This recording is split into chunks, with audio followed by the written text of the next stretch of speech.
Kresak, nah ada suara, oh ada suara, langsung lihat, oh, suara naon kan, kalau bahasa Sundanya suara naon, Apa, ya? Suara naon cenanya, kela suara naon lah, aduh itu mata naon kalau bahasa Sundanya, deketan, kamu itu mah deketin gitu, oh cenah, molas yeun, kalau bahasa Indonesia mah molas takut cenah.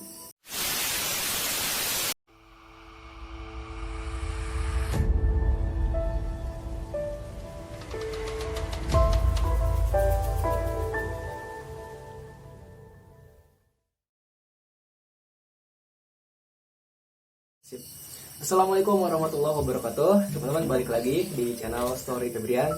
Dan kali ini gue udah sama narasumber yang akan menceritakan pengalaman mistisnya. Dan ini adalah teman gue sendiri, namanya Ikhwan. Wan, apa kabar? Baik. Kesibukan sekarang apa, Wan? Lumayan lah, nyase. Oh gitu. Freelance. Oke. Oh, kali ini mau cerita apa, Wan? Mau cerita pendakian ke Gunung Ciremai. Tahun berapa kah? Tahun berapanya? 2019 lah paling. 19. Masih Baru-baru ya? Baru. Oke, langsung aja lah. Gak usah lama-lama lagi. Buat kalian yang penasaran sama ceritanya, tonton sampai habis. Dan jangan lupa buat kalian yang belum subscribe, ayo subscribe dulu ke channel ini biar kalian gak ketinggalan cerita-cerita selanjutnya dari Story Febrian. Langsung aja, mulai.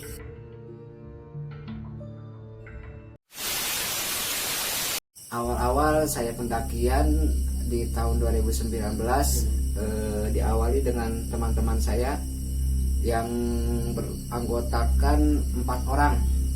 Ya tadinya mau 5 orang, tapi yang 1 orang nggak jadi gitu.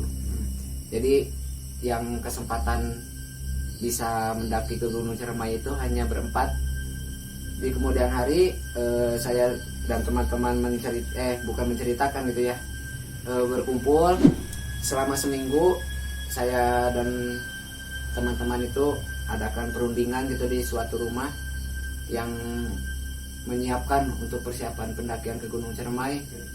Pada saat itu saya dan teman-teman memang berniat sekali untuk mendaki ke Gunung Ciremai untuk pertama kalinya gitu.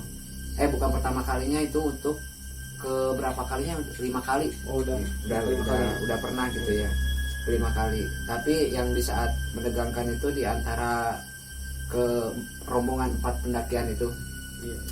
Di 4 pendakian itu saya dan teman-teman sudah merencanakan semua pendakian dari awal packing dan simaksi, semuanya peralatan pendakian sudah lengkap gitu.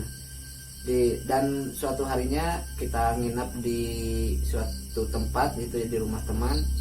Awal-awal ya biasa saja gitu ya, banyak kejadian-kejadian gitu yang awalnya untuk melakukan pendakian itu gimana ya, ragu-ragu gitu. Banyak kejadian, misalnya ada atas izin orang tua ada halangan, misalnya orang tuanya sayang satu itu ada halangan, yang satu lagi misalnya kurang sehat, itu banyak gitu, lupa lagi gitu kejadian-kejadian sebelumnya gitu. Nah dari situ teman saya itu nggak diberi izin oleh orang tua yang satunya lagi, karena ada saudara yang sakit. Jadi bagaimana gitu, teman-teman saya sudah merencanakan semua pendakian, peralatan sudah komplit, dan hari pendakian besok dimulai, teman saya itu nggak diizinin gitu. Jadi gimana gitu, teman saya kalau nggak ikut lebar gitu, gimana bahasa Sunda nama lebar temangkat gitu, lebar temangkat malah. Jadi teman saya itu lebih memilih pendakian gitu dibanding keluarganya sendiri gitu. Nah di situ kita besoknya itu pemberangkatan dengan hati yang senang gembira karena akan melanjutkan pendakian ke Gunung Ciremai. Setelah sampai di base camp, saya mengambil jalur via Apuy. Di situ sudah pembayaran karcis, parkir, semuanya udah, KTP udah lengkap semuanya, dan pengambilan makanan udah komplit lah. Di situ udah mengumpulkan semua barang lagi, dikumpulkan lagi, di packing lagi, dan oleh ranger di gitu gimana ya, dibantu bawain gitu. nggak dibantu bawain, jadi dibudalin lagi semuanya gitu, dikeluarin semuanya. Semua alat-alat yang ada di carrier itu di kantong, takut ada barang tajam misalnya pisau yang membahayakan, misalnya minuman-minuman keras yang tidak diizinkan untuk melakukan pendakian. Nah di situ ya saya berangkat dari base camp menuju pendakian. Nah di situ mulai pendakian Gunung Cermai. Nah setelah itu beres semuanya, udah kumpul, udah lah komplit pokoknya. Pemberangkatan berempat di situ bukan hari libur, jadi pendaki yang lain itu masih itu gimana ya, masih sepi lah. Masih kehitung kalau ada yang mendaki gitu. Dari situ kita naik mendaki terus berjalan sampai pos 1. Sampai pos 1 itu sekitaran jam 4 lah, jam 4-an. Jam 4 itu udah sore katanya. Kalau sekitar itu ya kan ada ranger, gimana ini kalau misalnya ngecamp di pos 2. Katanya di pos 2 jangan, katanya di pos 2 itu masih banyak hewan-hewan buas yang tidak bisa terlindungi katanya ngecamp di situ. Lalu lanjut ke pos 3, masih berjalan. Nah di situ sampai jam setengah 6. Di pos 3 itu masih sepi, nggak ada pendaki. Jadi kita lanjut ke pos 4 sampai jam 7. Nah di situ suasana mulai dingin, mulai lapar, juga mulai badan kurang fit lah, kurang gimana ya, kurang keker, nggak semangat yang dari awal-awal gitu. Jadi udah lelah gitu, udah gimana. Kalau mau ngecamp di pos 4 kan nggak ada pendaki yang lain, jadi kalau mau ngadain camping di situ gitu sama berempat gitu, takutnya gitu ada misalnya hewan, babi hutan gitu yang selalu mengganggu kenyamanan misalnya pendaki. Kadang-kadang kan kalau misalnya di tenda babi hutan itu suka mengganggu. Pernah juga itu di tenda diselundupkan, kena kepala.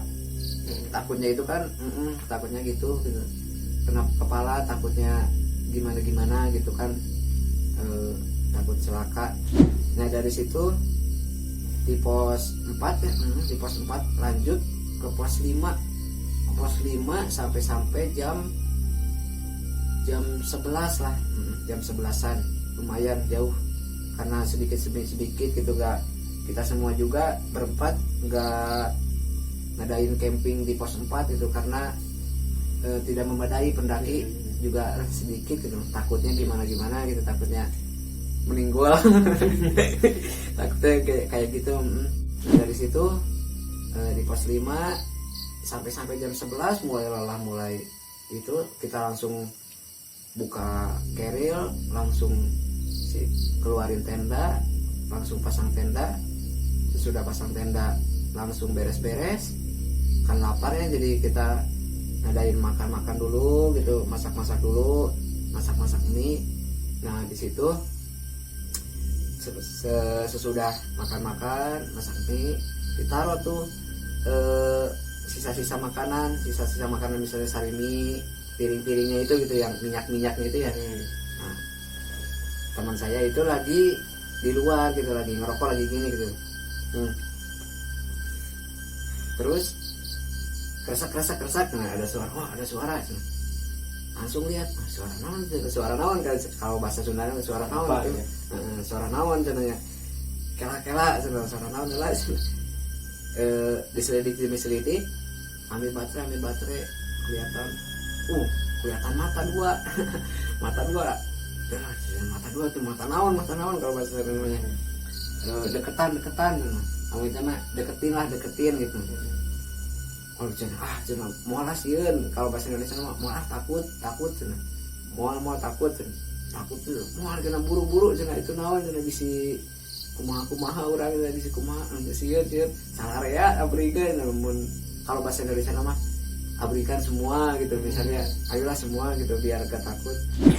Lama-lama kelamaan nggak ada yang berani gitu, jadi langsung aja diam di situ. Lama-lama makin dekat suara keresak ternyata babi hutan gitu ya. Kirain kan apa gitu, kelihatan matanya doang gitu dua. Nah sesudah kelamaan babi hutan. Nah kan ada itu gimana ya, kalau masak mah wajan gimana ya, kentang kan katanya kalau misalnya ada bagong harus ada suara bisikan yang keras gitu supaya babi hutan itu kabur gitu. Jadi jangan pakai batu dilempar, jangan disakitin gitu kan, makhluk hidup sama juga gitu ya. Jadi jangan pernah menyakitin yang ada di hutan.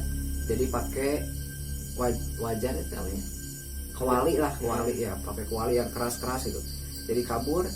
Nah kan udah lama kelamaan, nah kalau misalnya ada makanan yang berbau atau yang berminyak, taruh kan di atas pepohonan.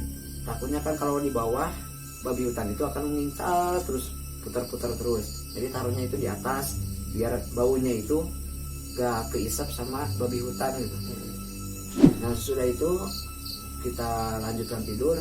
Nah di saat tidurnya itu gak nyaman emang, soalnya suasana gunung itu kan dingin. Jadi kadang kayak tidur kayak enggak gitu, gak kerasanya itu gak tidur gitu, tapi tidur itu cuma sebentar. Banyak gangguan ya, misalnya kayak ada suara itu gimana ya, gamelan, kayak ada suara gamelan kan, satu gamelan kayak ada nyanyian gitu. Tapi pendakian itu sama pendaki itu hanya rombongan itu hanya empat orang itu, gak ada rombongan yang lain. Emang kondisinya itu lagi bukan hari weekend gitu, jadi hari kantor lah gitu. Jadi gak banyak orang yang mendaki. Nah di situ udah suasana tidur gak nyaman, udah cuaca dingin, sekitaran jam 2 apa jam 3 itu ya, hujan lah, gerimis dulu gitu, gerimis agak besar hujannya. Di situ mulailah cuaca agak terlalu dingin gitu, jadi agak hangat gitu kalau hujan. Beda sama sedang kemarau. Kalau kemarau kan cuacanya lebih ekstrim gitu, lebih dingin, hampir berapa derajat Celcius ya, kadang 9, kadang-kadang 7, dingin sekali itu. Sampai telur bukan telur ya, itu gimana ya, telur diwadahin sama botol juga hampir membeku gitu. Hampir beku semualah, maksudnya di air juga beku gitu, dimana badan juga mau beku. Nah sesudah itu kita sudah tidur karena terlalu hujan sudah reda. Nah disitulah jam 6 pagi kita terbangun, dan disitu cuaca sudah mulai cerah lah. Nah disitu udah cerah. Nah disitu kita mulai sarapan pagi, misalnya ada roti, kita makan cemilan lah buat melanjutkan pendakian ke Gunung Ciremai. Di situ perkumpulan 4 orang itu sudah siap untuk mendaki Gunung Ciremai. Di saat hari Selasa kita berangkat, Senin hari Selasa kita menuju puncak Gunung Ciremai. Nah di pos 5 itu kan sudah terakhir pos pendakian, misalnya tenda, keril semua ditaruh di situ, nggak semua dibawa ke puncak karena jalannya terlalu ekstrim, nggak bisa dilalui oleh beban-beban yang berat.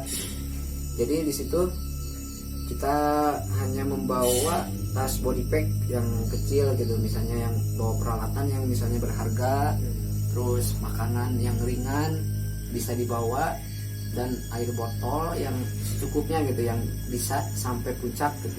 Nah di situ kita melanjutkan pendakian ke Gunung Ciremai pada hari Selasa jam 8 pagi. Jam 8 pagi kita berangkat dengan hati yang gembira lah, gembira berempat dengan biasalah berbincang, misalnya yang ketinggalan 1 orang ditungguin, ketinggalan 2 orang ditungguin, sampai bareng-bareng lah ke atas, jangan egois gitu, jangan meninggalkan teman gitu. Terus melanjutkan jalannya terlalu ekstrim, melanjutkan ke puncak Ciremai, lumayan lah perjuangannya gitu, nggak semudah yang dibayangkan gitu. Yang hanya titip nama mah nggak terlalu mudah yang melihat mah nggak terlalu mudah dijalankan. Terus melanjutkan pendakian Ciremai. Nah disitulah kita sampai puncak. Di sini saya singkat-singkat saja ya, guys. Emang perjalanannya itu sangat panjang gitu, nggak bisa dibicarakan secara detail. Di situ kita sampai puncak jam berapa ya? Jam 12-an lah. Kita berangkat jam 8-an karena santai aja gitu, jam santai berangkatnya. Nah di situ kita sampai puncak dengan hati gembira. Nah dan kemudian itu kita kembali ke bawah lagi ke Gua Walet. Nah di saat di Gua Walet kita dan teman-teman saya itu membawa botol karena ada sumber air di situ. Nah di situ di sumber air itu kita mencari air ya, hanya setetes 2 tetes karena air kehabisan. Di situ lumayan lah, sedikit demi sedikit juga gitu, banyak gitu airnya. Nah di situ kita taruh botol, lama kelamaan itu jejak apa gitu, oh kayak jejak manusia bukan, tapi hanya kecil. Oh ini jejaknya kayaknya bagong bukan, oh ini macan katanya, ini macan loh. Wah langsung buru-buru tuh sama teman-teman, buru-buru takutnya kan ada hewan buas gitu ya yang dekat di sekitaran Gua Walet gitu. Nah di situ teman-teman berempat itu langsung tergesa-gesa lah untuk naik lagi ke atas gitu, takutnya kan ada macan, tapi macan tutul kan bahaya gitu, takutnya. Langsung naik ke atas pada jam 1 lebihan lah, jam 1 lebihan naik ke atas, turun lagi tuh, turun karena udah ngambil tuh foto-fotonya itu siang, udah kan rencana ini kita mau 3 hari, puncak pagi sama puncak sore gitu. Nah di situ kita turun dengan keadaan lancar lah, aman gitu, gak ada halangan apapun.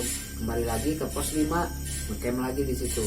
Nah di situ baru ada pendakian satu rombongan gitu, hanya 5 orang gitu. Ada teman nih gitu, ada teman, bisa ada teman gak terlalu takut gitu ya.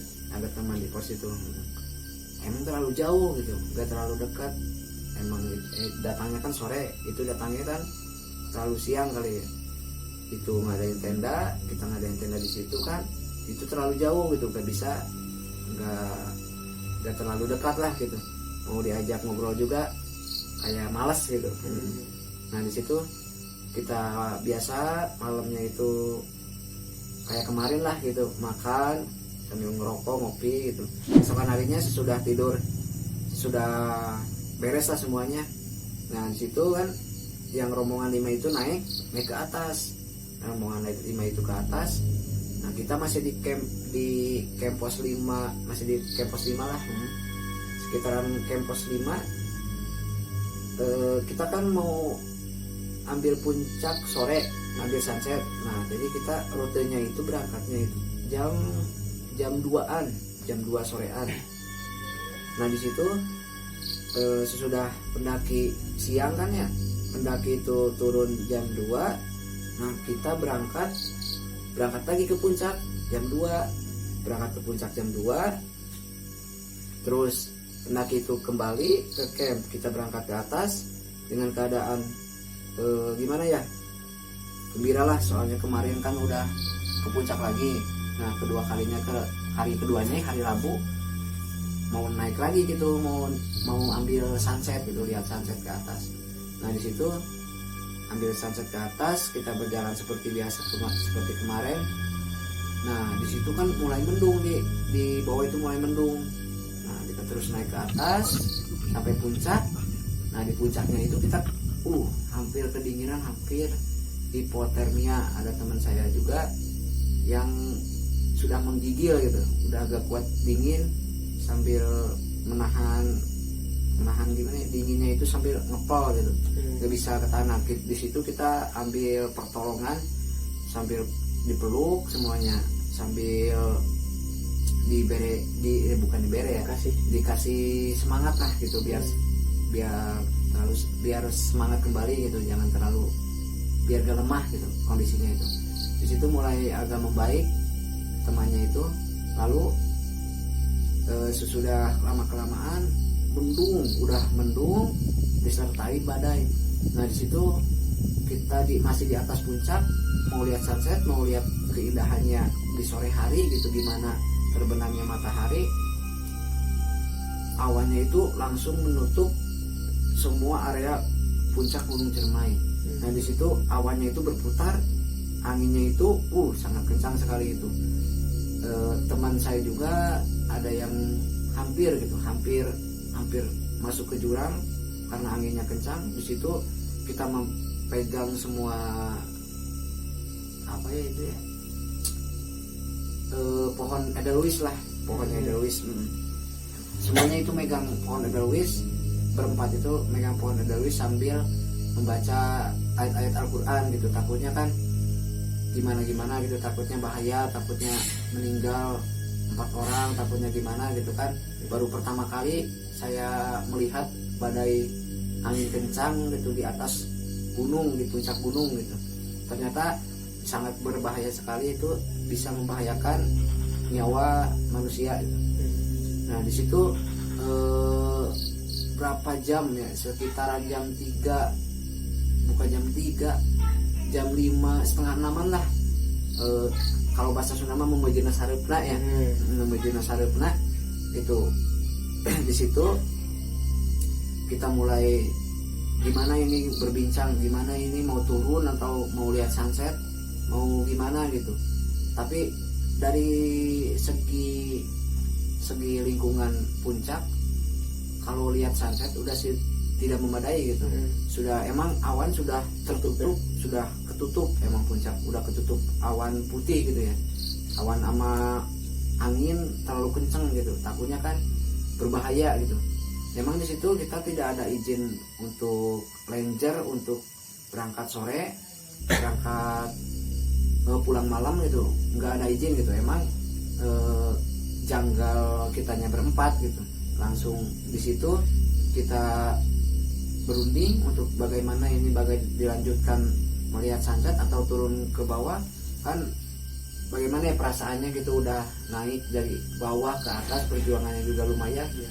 Kita ingin melihat indahnya sunset, indahnya terbenamnya matahari, ingin sekali terlihat, perjuangannya juga lumayan. Jadi kita tidak mau turun gitu, tetap kekeh gitu ya, kalau bahasa Sunda nama kekeh ingin melihat gimana turunnya matahari, sunset indahnya Gunung Ciremai. Di situ kita mulai gimana ya, nantang gitu, terlalu menantang. Kondisi sudah tidak memadai, tapi kita terlalu memaksakan untuk mendaki gitu. Jangan ditiru itu ya. Emang salah kalau misalnya kita sudah tidak kuat, sebaiknya kita itu turun, sebaiknya kita itu berpikirnya itu kalau muncak itu jangan sampai puncak, harusnya itu harus kembali ke rumah gitu. Kita muncak untuk kembali ke rumah gitu, jangan terlalu memaksakan. Di situ saya dan teman-teman saya berempat itu terlalu memaksakan, sampai jam 6 masih di atas tuh. Lama kelamaan, wah ini jam 6 udah gak kelihatan gitu ya, gak kelihatan sekali gitu matahari sedikit pun gitu ya, udah gelap. Nah di situ udah jam 6, kita untuk memaksakan turun, ayolah turun, udah tidak memungkinkan. kita akan melihat sunset gitu, udah jam 6 gitu ya. Di situ kita mulai turun, hati mulai nggak tenang, turun. Terus jiwanya itu udah, ayolah yang penting kita turun. Nah udah sedikit dari puncak turun sedikit, datanglah hujannya terlalu deras. Nah di situ salahnya itu semua pakaian itu kan sore itu kan pasti dingin nih Pak, malamnya pasti pulang malam ya. Nah semua pakaian itu dibawa semua, pakaian yang ada di carrier itu dibawa semua, dipakai semua karena supaya gak dingin gitu. Nah sudah dipakai semua itu turunlah hujan. Nah salahnya itu gak bawa plastik gitu, jadi semua bajunya itu dipakai gitu. Nah dipakai, emang semuanya itu basah, gak ada yang tersisa sedikit pun yang kering gitu. Semua kantong basah, baju semua basah, makanan juga semua basah. Nah di situ turun. Nah jalurnya itu udah agak kelihatan, jadi jalur pendakian itu seperti wahangan kalau bahasa Indonesia namanya, wahangan aluran sungai kan. Nah teman-teman saya itu jalurnya udah kayak sungai, lalu kita melanjutkan untuk turun. Nah di situ suasana udah gelap, baterai sedikit gitu, HP juga baterainya sedikit, kan udah terlalu gelap, terlalu gelapnya bukan sekedar gelap, jadi bukan gelap yang ada di perdesaan gitu. Emang di sana kondisi gunung kan, nggak ada rumah, nggak ada penerangan sedikit pun, jadi gelap sekali, emang gelap. Di situ cuma ada baterai satu yang tersisa. Emang kondisinya hujan, jadi pakai penghalang gitu biar gak basah, biar gak mati gitu baterainya. Terus dilanjutin terus sambil sholawat astagfirullah gimana. Nah di situ saya posisinya itu di kedua 1, 2, 3, 4 saya kedua, yang belakang itu kebelakangan. Jadi ada yang manggil, "Oi," namanya itu Rizky katanya. Rizky gerak balik. Nah di situ tuh kalau bahasa Indonesianya itu Rizky ayo pulang gitu. Nah, jadi ayo mau gerohan wing gitu, kumaha ayo mau gerohan wing saha mau gerohan gitu. Itu di tukang mau gerohan ya satu. Nah itu kan nggak ada pendaki ya, emang nggak ada pendaki. Terus ada yang nyaut gitu, gimana ya, ada yang gitu ya, manggilnya itu manggil nama gitu. Emang tahu nama dari mana gitu ya. Nah, jadi manggil nama di situ kan posisi 4 orangnya itu gimana nih, tadi cenaya ngomong Rizky gerak balik aduh gimana ini katanya. Itu udah panik tuh, posisinya itu udah panik, hujan, terus kondisi pos 5 masih jauh, masih di atas pendakian Gunung Ciremai, masih di sekitaran berapa meter ya itu ya. Emang kondisi turunnya lumayan sulit gitu, banyak bebatuan yang licin, kondisi hujan jadi turun lumayan sulit gitu karena jalur kayak sungai gitu ya. Udah air itu deras sekali. Di situ kita berunding.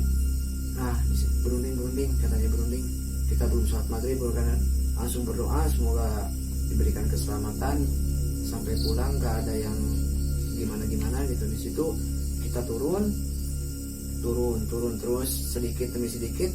Nah di situ teman saya itu nggak ada yang mau belakang gitu, jadi maunya itu yang depan, maunya yang depan terus itu. Posisi saya kedua, jadi yang belakang mau ke depan, yang depan ke belakang, jadi ke belakang ingin ke depan lagi terus aja gitu. Jadi nggak ada yang ngalah. Disitulah teman saya itu jatuh gitu, namanya Yayan gitu, jatuh tergelincir. Itu batunya, untung kepalanya agak kena batu, tergelincir langsung ngegeriling lah gitu, ngegeriling.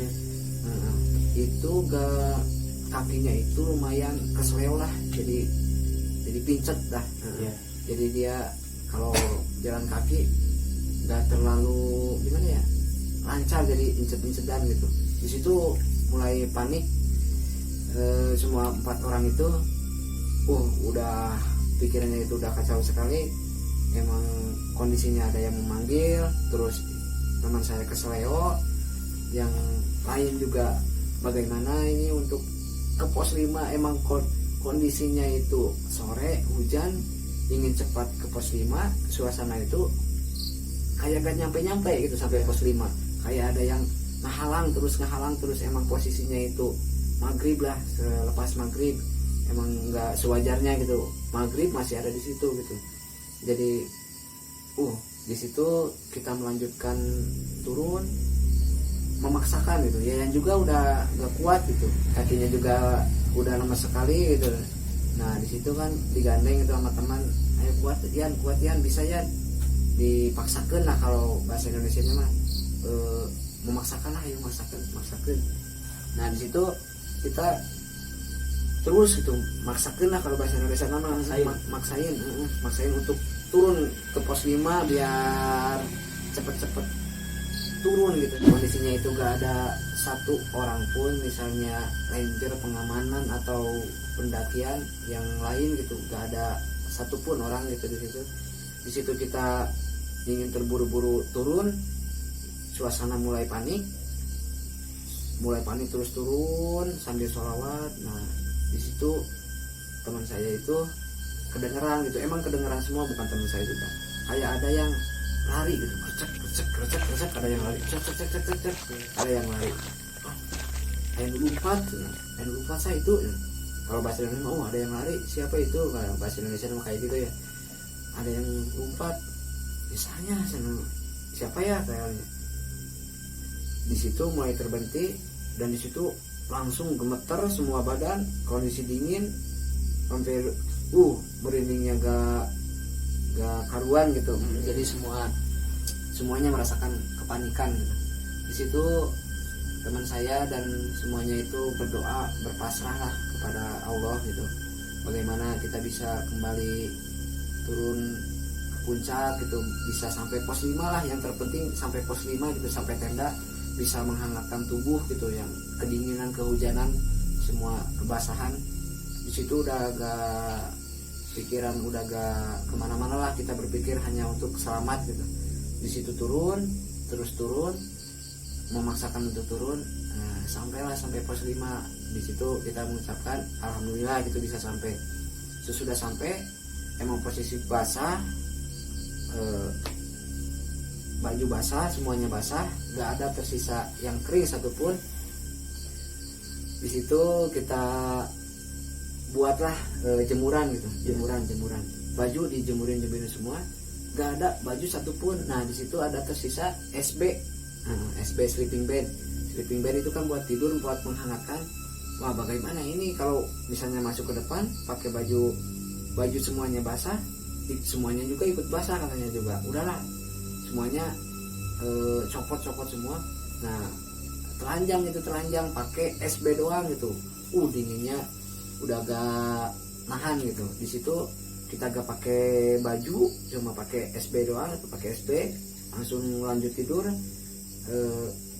Yang 3 orang tidur, saya sudah tidak kuat, ambil kompor, lalu nyalain kompor, terus buat kopi gitu, biar yang lain, biar saya bisa menghangatkan badan gitu. Emang kondisi saya lapar gitu. Yang teman saya udah tidur, emang kondisi panik, semuanya pada tidur, saya cuman seorang. Nah di situ saya merasakan bagaimana kondisi gunung di saat kejanggalan seseorang manusia, seperti sekelompok 4 orang saya gitu, emang janggal gitu, banyak berbicara kasar lah, banyak huru hara, banyak bercanda, jadinya semuanya kena dampaknya gitu. Di situ saya merasakan bagaimana kepanikan yang tadi dialami selama saya seorang pun di dalam tenda. Saya di dalam tenda, yang 3 udah pada tidur. Saya sudah tawarin makan dulu atau gimana, takutnya masuk angin, takutnya gimana gitu. Pada gak mau, emang kondisinya panik, dia langsung tidur. Saya hanya seorang diri gitu di situ. Nah di situ banyak babi-babi hutan yang berkeliling terus mengelilingi tenda, dan saya itu menjauhkanlah. Banyak yang bau-bau, misalnya sarimi, misalnya banyak sisa-sisa makanan lah yang berbau, takutnya kan bagong itu babi hutan itu muter-muter terus gitu kan. Suasana itu ya emang panik, tambah ku bagong ku bagi panik gitu ya. Panik ya. Bagi panik we jadinya teh.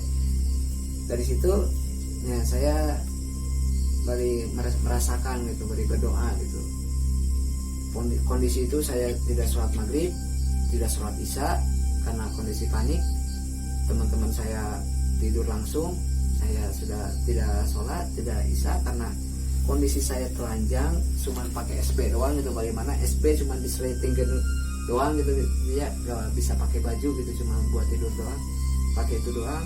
Lalu saya diam sebari ngerokok gitu. Emang saya ingin ngerokok dulu gitu, ngerokok dulu. Di situ saya mendengar suara gamelan gitu.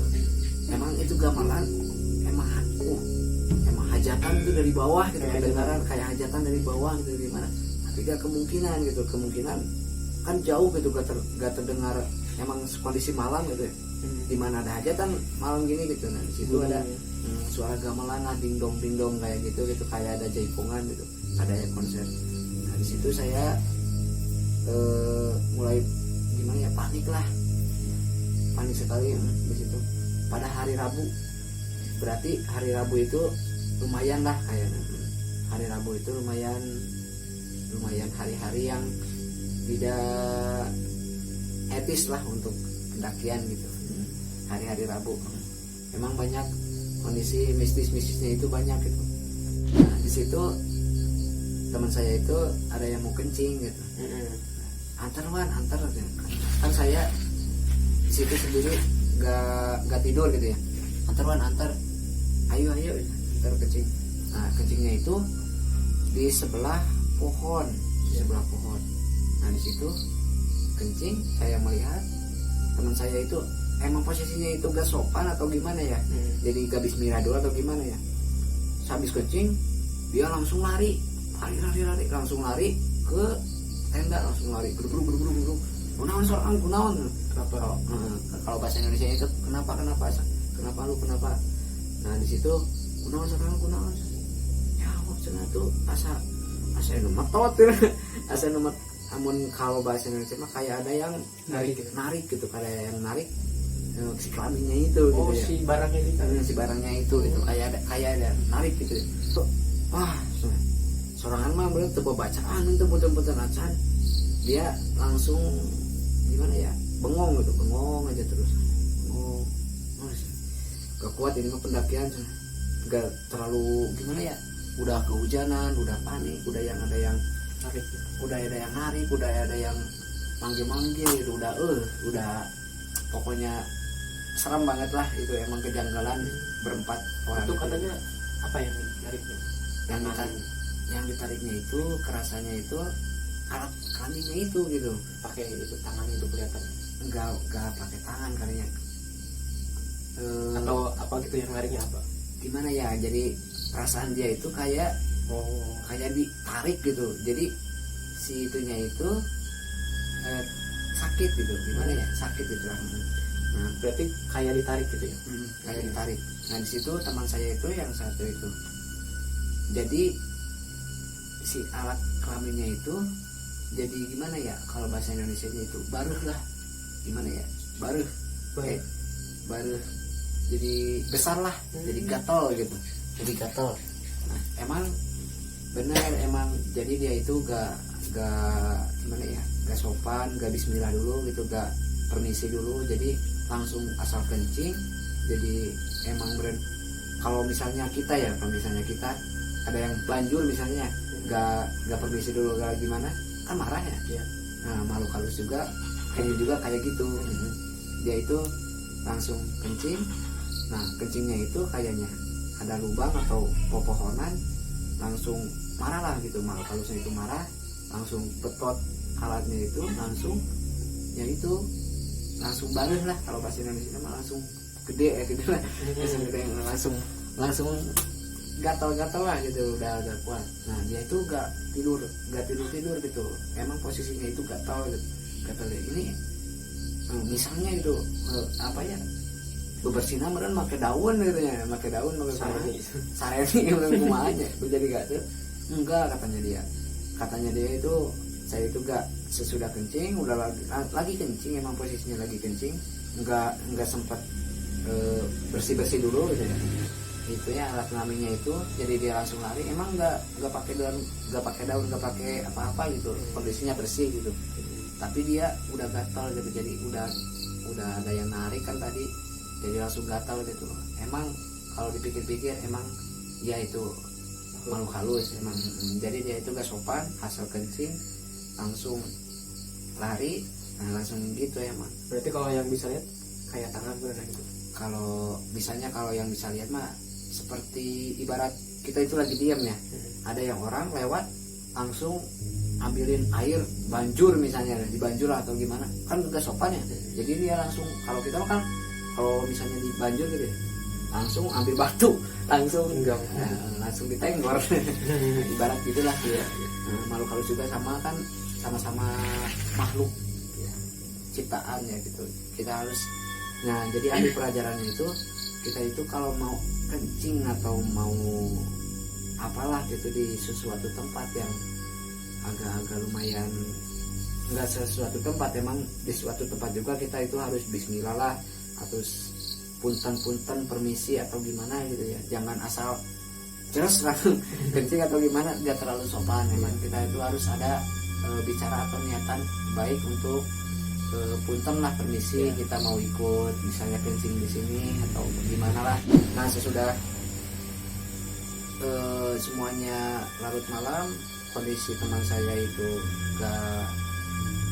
gak gimana ya, gak tidur, saya melanjutkan tidur karena saya nggak tidur gitu. Ada teman-teman yang lain yang sudah tidur tadinya, jadi saya udah gak ingat bagaimana kondisi teman saya selama tidur larut malam gitu. Hanya teman-teman saya yang mendampingi karena saya belum tidur.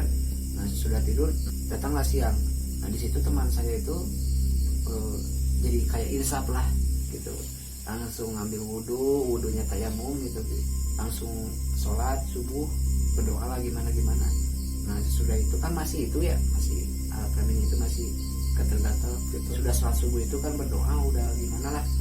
Nah alhamdulillahnya itu dia selama gak berjalan waktu ya, sambil gimana ya, sambil ngopi sambil itu gak kerasa, oh udah gak terasa gatal nih kayaknya, udah mendingan gitu ya. Alhamdulillah lah kalau gitu mah, kita bisa lanjut pulang katanya. Tadi dulu kan baju kan masih basah ya, dijemur dulu tuh sampai lumayan kering, dijemur dulu semuanya, udah packing bersih, udah siap-siap lah. Nah di situ kita siap semua, udah makan. Nah singkat cerita saja gitu, langsung turun. Nah di situ turun, sampah semua udah bersih, tenda packing semua udah beres, langsung turun. Nah di saat turun posisinya itu udah gimana ya, udah tenang lah ya, Itu yang itu tuh siapa? Yang kakinya itu? Nah ya Yan itu yang kakinya lecet itu, dia itu udah gimana ya, masih kerasa lah. Jadi kalau mau turun itu masih gemetar gitu, jadi pelan-pelan saja gitu. Kalau mau pulang juga lah masih kerasa lah, masih gimana ya, nggak terlalu mendingan gitu, masih harus dipaksakan untuk turun gitu. Nah di situ kita turun. Nah turun udah lumayan tengah-tengah Gunung Ciremai lah kalau kelihatan lah.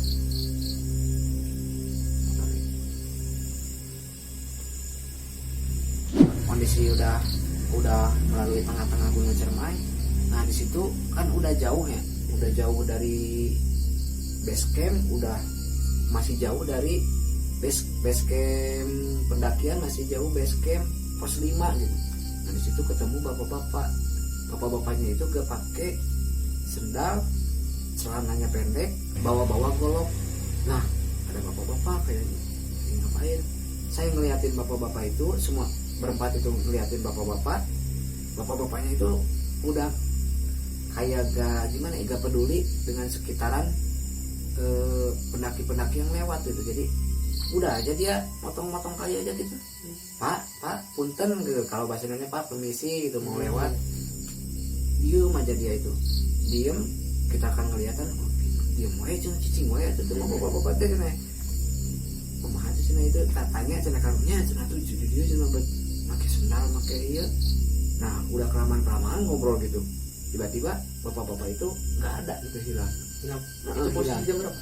posisinya itu jam kita pulang itu kan sekitaran sesudah ngejemur baju jam 10 ke atasan lah gitu, mau duhur kalau mau di tengah-tengah mau duhuran kan nggak etis itu ya, dari penduduk warga kan jauh, dari base camp jauh, jadi tengah-tengah itu, jadi gak mungkin lah warga bisa sampai tengah-tengah pendakian gitu, pakai kolor aja terus golok satu, tiba-tiba kita kan ngerunding itu tuh bapak-bapak kia kumaha cina bere dahareun atau kumaha kasih makanan atau kumaha, tiba-tiba gak ada gitu. Jadi pas lagi ngerunding itu tiba-tiba hilang. Tiba-tiba hilang. Emang posisinya itu lumayan jauh lah, kalau kita harus pendakian terus pohon terus kayak ada barang gimana ya, pohon kering. Di situ teman-teman berempat saya sudah nggak habis pikir gitu, ini ke pendakian itu banyak yang aneh-aneh gitu, nggak kasat mata, nggak ada orang juga gak bisa ditanya gitu. Banyak kejadian misalnya ada yang kesopan gitu teman-teman saya. Emang jadi awalnya itu emang udah agak gimana ya, kayak udah gak niat gitu. Emang udah niat tapi kayak ada tanda-tanda gitu dari mau berangkatnya juga gitu. Terus kita mau turun lagi gitu sambil ngobrol gitu, itu bapak-bapaknya saha gitu nya, penasaran gitu, jadi pat dianggap jauh kene nanti luhur masih jauh kene gitu. Kalau membicarakan terus biarin lah kayak kata seorang gun, biarin itu, makanya bapak-bapak udah jauh kayaknya ambil apa gitu ya, ambil dahan-dahan itu ya, kayu gitu buat kayu bakar itu gimana gitu. Udah agak dibahasin lagi gitu. Nah, turun lama kelamaan nyampe gitu, alhamdulillah kita selamat sampai base camp dengan keadaan pucat gitu, keadaan haus, emang posisi minum sudah habis, kondisi makanan sudah habis semua gitu, udah gak bersih lah gitu, semua udah dibersihin hampir di perjalanan. Nah di situ kita di base camp langsung simak sila, langsung kasih karcis, langsung makan, ada warung di sana. Nah di situ kita tanya-tanya lah sama penjaga yang ada di Ciremai gitu, yang di atas katanya ada bapak-bapak yang lagi ngambil kayu bakar gitu, kira-kira ada gak gitu yang biasa nyari kayu bakar di tengah-tengah misalnya di pos 4 ke atas gitu, kayaknya nggak ada gitu. Nggak mungkin lah bapak-bapak bisa langsung ke atas karena penjagaan juga sangat ketat gitu dari bawah gitu, nggak bisa langsung ke atas. Wah dari situ kan udah panik, berarti itu udah bukan manusia lagi gitu, berarti itu manusia siluman. Wah udah nggak percaya atau percaya ya, emang makhluk halus itu emang ada gitu ya. Jangan nggak percaya, emang makhluk halus itu ada di saat dia menampakkan diri, di saat dia lemah, kayaknya itu lemah, kondisi kita lemah, kondisi dia lemah, kita bisa melihat, dia bisa melihat, kondisi kita bisa melihat dia bisa melihat kita. Di saat kondisi kita lemah, kita bisa melihat dia di saat dia kondisinya lemah gitu, bisa gitu ya. Nah di situ kan kita udah berbicara lah, singkat saja gitu ya, berbicara dengan penjaga pendakian, kita banyak kejadian aneh-aneh gitu, gimana beda-beda emang dari kejadian 4 orang kita gitu. Nah di saat ngobrol gitu, berarti itu 4 orang itu, 4 orang yang kita pendakian itu emang kesalahan kita gitu. Dari 1 orang yang mau ikut pendakian gak diizinin, emang ada kondisi keluarganya itu yang sakit gitu, jadi kita memaksakan untuk pendakian. Nah disitulah kita banyak ajal 4 orang itu gitu, banyak yang kena musibah lah, untung kita masih selamat gitu. Di situ kata-kata penjaga itu, jangan terlalu memaksakan untuk mendaki gitu. Selagi kita kuat, selagi kita lemah atau gimana, kalau misalnya kita gak kuat ya kembali lagi gitu, jangan terlalu memaksakan karena kondisi di atas lebih berbahaya gitu. Lebih baik menjaga keselamatan kita daripada kita memaksakan untuk naik ke atas gitu, karena tujuan kita untuk kembali ke rumah, bukan ke kembali ke puncak lalu meninggal. Betul. Nah di situ kita naik motor untuk pulang ya. Dari situ dari Apui ke kondisi rumah saya itu lumayan dekat itu. Saya berada di Talaga gitu ya, lumayan gak terlalu jauh gitu ya, lumayan lah mundur. Dari situ emang kondisi gak ada sinyal, kita turun naik motor, terus disitulah kejadian lagi, motornya itu bocor gitu. Aduh, pokoknya rungkat deh pokoknya. Musibah terus nah pokoknya. Nah bocor, nggak ada tambal ban satupun. Dorong lagi sambil dorong, ambil jalur Maja itu, nggak jalur sini gitu, jalur kan ada 2 jalurnya, bisa jalur sini, bisa jalur Maja gitu. Kita ambil jalur Maja, nggak ada tambal ban sedikit, 1 orang pun itu ya. Anehnya itu emang kondisinya kan pegunungan, jarang bengkel gitu, jadi terus aja mencari. Nah ada tuh di dekat rumah komplek, deketan lah sekitar 3 km kita, gimana ya, di step gitu, maksain aja lah gitu, nggak apa-apa lah kalau misalnya pelotnya bengok atau gimana gitu. Gitu yang penting bisa pulang aja gitu. Kita maksain. Nah alhamdulillah di situ kita beres nambah. Nah di situ kan kita hujan lagi tuh sekitaran jam 4-an lah, jam 4 sorean kita sampai jam 4 sore karena di base camp. Sampai base camp kita jam 2-an lah, ngobrol sampai jam 3, terus jam 3 kita lanjut lagi jam 4-an. Jam 4 kita pulang, di situ hujan lalu kita pulang dengan keadaan basah sampai rumah sekitaran maghriban. Nah di situ udah mulai lelah, kita udah mulai pencat. Nah disitulah kita berunding semuanya, alhamdulillah kita bisa sampai rumah dengan keadaan selamat. Awal-awalnya kita menantang untuk terus mendaki sampai puncak, sampai 2 kali ke puncak dari pos 5, ambil siang sambil ambil sore. Nah di situ kita memaksakan. Sesudah semua berkumpul berempat, lalu kita janjian untuk pulang ke rumah dan keadaan selamat. Lalu kita biasalah, namanya persahabatan, ada pos-posan gitu gimana ya, langsung pulang dan nah gitu selesai gitu. Tamat. Nah oke ceritanya. Nah oke teman-teman, itu ceritanya ya cukup jelas banget itu ya, penyampaiannya juga. Oke nih, ada pesan gak nih buat para pendaki? Buat para pendaki gunung, jangan meninggalkan apapun kecuali jejak, jangan mengambil apapun kecuali gambar, dan jangan pula membunuh apapun kecuali waktu. Nah dari pesan saya untuk para pendaki, jangan memaksakan untuk mendaki di saat keluarga atau kerabat semuanya yang tidak mempunyai restu atau izin, atau kejanggalan kita dari awal pemberangkatan banyak, misalnya udah ada tanda-tanda lah, misalnya ada ban bocor atau kantongnya hilang gitu. Jangan terlalu memaksakan untuk mendaki, karena pendakian itu harus siap sekali, siap mental, siap fisik, siap kita untuk melanjutkan perjalanan. Pesan saya, ketika kita berdampingan dengan makhluk halus, misalnya jangan tidak percaya adanya makhluk halus, karena makhluk halus itu ada gitu. Dalam Al-Quran juga ada makhluk halus. Allah itu menciptakan jin dan manusia.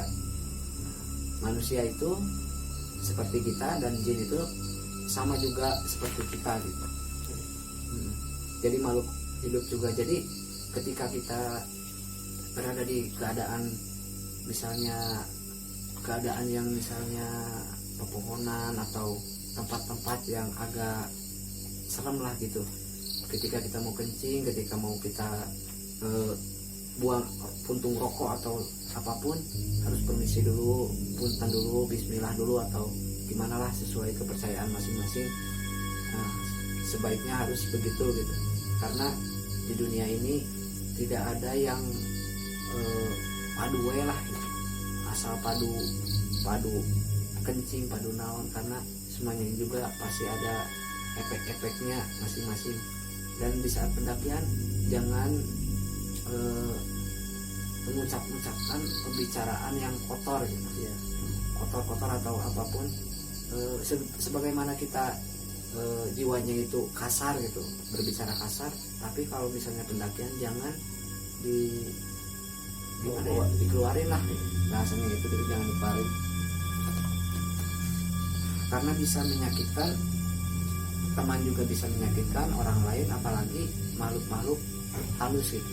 Jadi kita itu harus sopan lah gitu, jangan terlalu arogan gitu. Kemana juga kita harus sopan, kemana juga kita harus bismillah, kemana juga kita harus punten lah, jangan asal belak-belakan, asal jangan dia mau asal mangprang gitu. Nah, udah segitu aja lah.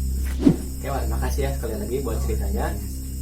Nah, Ikhwan ini juga punya pengalaman yang lain gitu ya, yang gak kalah seremnya.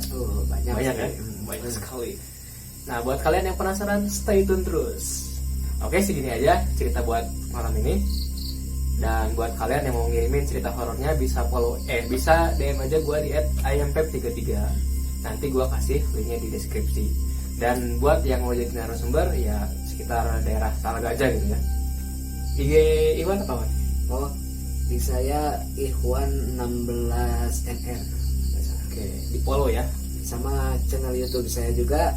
Jangan lupa di Subscribe. lihat ya, di komen subscribe Ikhwan Official. Ada gambarnya kayak gini. Oke, nanti kalian bisa follow dan juga subscribe ya channel Ikhwan. Kalau mau WA silakan di IG. Di DM aja. Di DM aja. Nah, oke, segini aja cerita kali ini. Sekian, wassalamualaikum warahmatullahi wabarakatuh. Waalaikumsalam.